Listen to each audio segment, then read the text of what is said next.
Je m'appelle Mathias Carrière et je suis responsable commercial chez Nayo Technologies.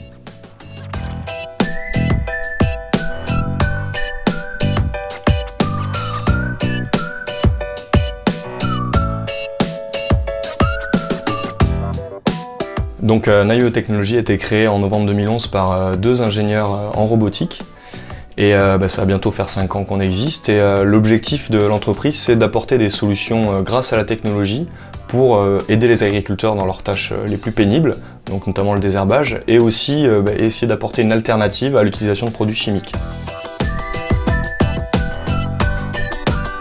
Nous avons commencé par développer un robot pour les exploitations maraîchères. Alors en maraîchage, ce sont surtout des exploitations en maraîchage diversifié, circuit court, qui ont une petite surface entre 1 et 10 hectares, où il y a une très grande diversité de cultures et une compétition dans les tâches que l'on doit pratiquer. Et en bio, forcément, on doit passer beaucoup de temps à désherber manuellement ou mécaniquement. Donc on a développé un robot, donc le robot OZ, qui aujourd'hui permet de désherber sans produits chimiques.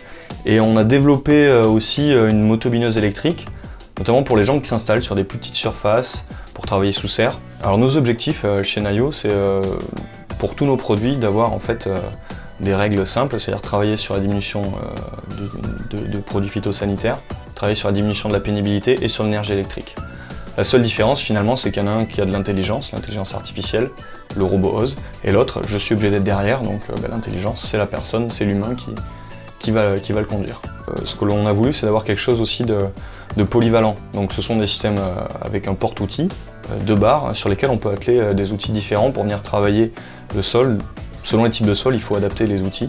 Notre volonté, c'est pas de travailler uniquement avec les bio, c'est de travailler avec tous les gens qui veulent diminuer l'utilisation d'herbicides et améliorer leur qualité de travail. On a choisi d'utiliser des systèmes très différents de ce qui se fait en guidage en agriculture. Aujourd'hui, les tracteurs sont guidés avec des systèmes GPS. Et donc nous, on avait pour contrainte de se guider entre des rangs de légumes.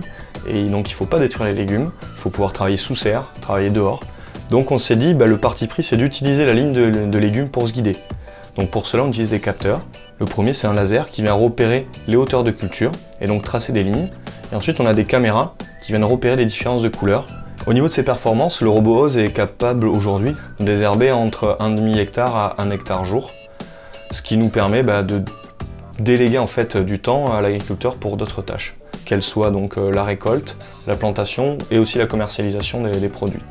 On arrive aujourd'hui à estimer ça à une économie entre 300 et 500 € par mois.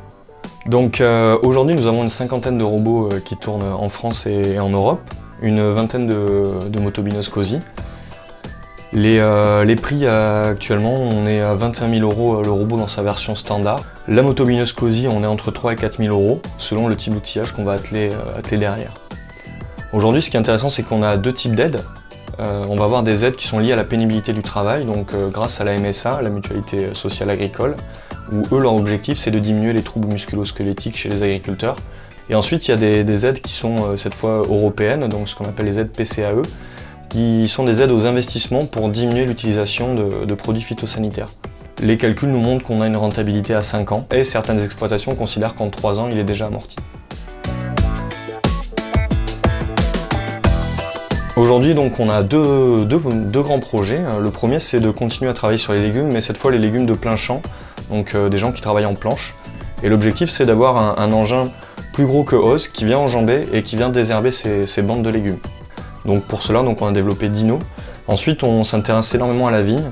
On est sur un projet régional Midi-Pyrénées avec l'Institut français du vin à Gaillac et un labo du CNRS. On développe un enjambeur viticole pour venir travailler, désherber sous les rangs de vignes. Le vœu pieux, c'est de se dire que nos engins, demain, ils vont impacter sensiblement l'agriculture, à la fois pour mieux produire des légumes ou différentes productions plus saines, en utilisant un minimum de produits chimiques. Donc voilà, l'objectif, c'est de se donner du sens à notre métier de tous les jours, mais aussi donner du sens au métier de l'agriculteur. Faire des robots, ça ne veut pas dire diminuer le métier de l'agriculteur, c'est au contraire donner des solutions à l'agriculteur dans ses tâches quotidiennes. La deuxième chose qui est fondamentale, c'est qu'aujourd'hui on a une cinquantaine de robots qui tournent, demain on aura une centaine, peut-être des prototypes différents tous les ans qui vont sortir. Donc on est vraiment utilisé par des agriculteurs et on est plus trop pris pour des fous derrière leurs ordinateurs, parce que c'était un peu le cas au début, il y a quelques années. Aujourd'hui, on devient vraiment un acteur du monde agricole, et notamment de la robotique agricole.